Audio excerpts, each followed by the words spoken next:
And I now give the floor to the representative of Canada. Thank you very much, Mr. President. We meet here today to take action and to show the people of Gaza and the people of Israel that we see their plight, the devastation they are facing, and the need to find ways to get more urgent help to them given the gravity of their despair and to deal with the causes of that despair. Any life lost is a tragedy. There is no hierarchy of death. Yet the critical reason for how we got here has already been forgotten by so many, as if it never happened. But just 2 weeks ago, Hamas terrorists killed over 1,400 Israelis, not even mentioned in the comments by my friend from Jordan, with their own hands and weapons, and wreaked sheer terror on the people of Israel. The ongoing threats of Hamas, Iran, its proxy Hezbollah, and others continue to hang over the entire region. Since that day, October 7th, over 7,000 Palestinians. And just 3 days ago, when I spoke to the Security Council, it was over 5,000. So we can see the need for a rapid response from this organization to deal with the humanitarian crisis. Those who have been living under Hamas's tyranny have been killed, and over 1 million are displaced. This is what has prompted this body, this emergency special session, into action. Nous reconnaissons les efforts considérables déployés par les rédacteurs pour prendre en compte les commentaires. Et nous sommes reconnaissants de ces efforts qui ont certainement permis d'améliorer considérablement le texte. Malheureusement, le Canada ne peut pas soutenir le texte qu'il est actuellement proposé. Nous ne pouvons pas agir en tant qu'Assemblée générale des Nations unies sans reconnaître les terribles événements du 7 octobre et sans condamner les terroristes qui en sont à l'origine. C'est pourquoi le Canada dépose un amendement à la résolution présentée ici en vue de condamner les attaques terroristes du Hamas du 7 octobre et la prise d'otages qui continue.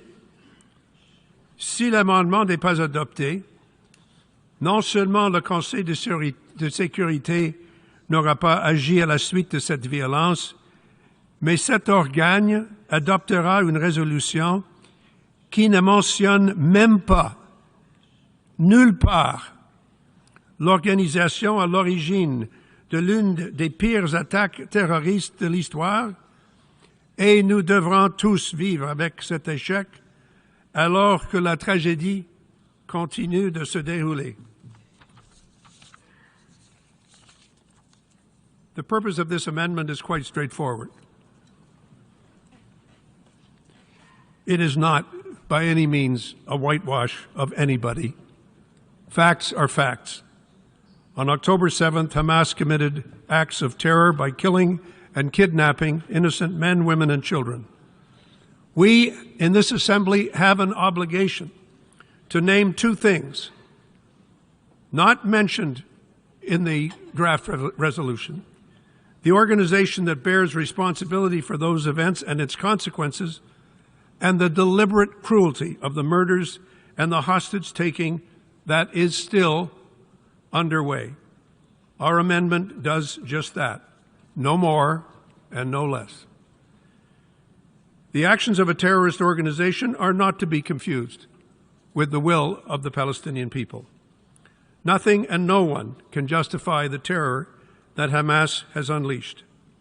We continue to call for the immediate release of hostages and demand that they and all civilians be treated with compassion and humanity. 41 member states have nationals being held hostage. What is undeniably an ongoing war crime has to be brought to an end. We all understand in this chamber that war has rules.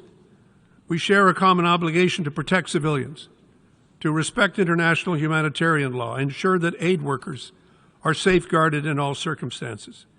Civilian deaths in Gaza, including of employees of the United Nations itself, are tragically and unacceptably high, and we urge the steps required to deal with the rapidly deteriorating humanitarian situation.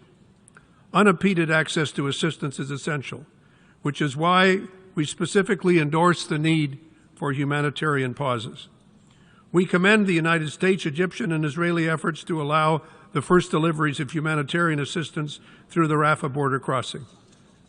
This has been a positive first step, but much more is required, and much more needs to be done. To date, we've committed $60 million from Canada in humanitarian assistance that will go to trusted UN and Red Cross partners who will help address the immediate needs on the ground. We will continue to ensure that our support helps provide food, water, and other life-saving assistance to those who need it most.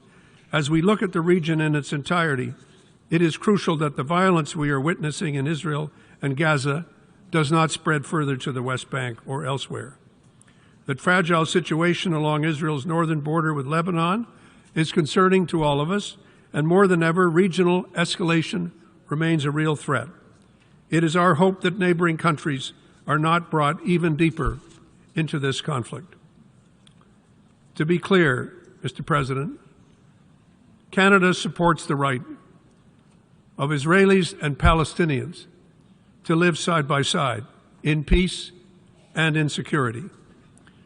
Key steps must be taken to ensure that we take this past and ending this terrorist attack after we have had the courage to name it, and ending the power of terrorist organizations in the region has to be one of the steps that we can all agree needs to be taken. This is why I'm urging all of you to support this amendment, which brings balance to the resolution and names what must be named. What we are proposing is factual and it is fair. If our amendment is adopted, it will allow many member states to support the text as a whole, including Canada. Thank you, Mr. President. I thank the distinguished representative of Canada for his statement.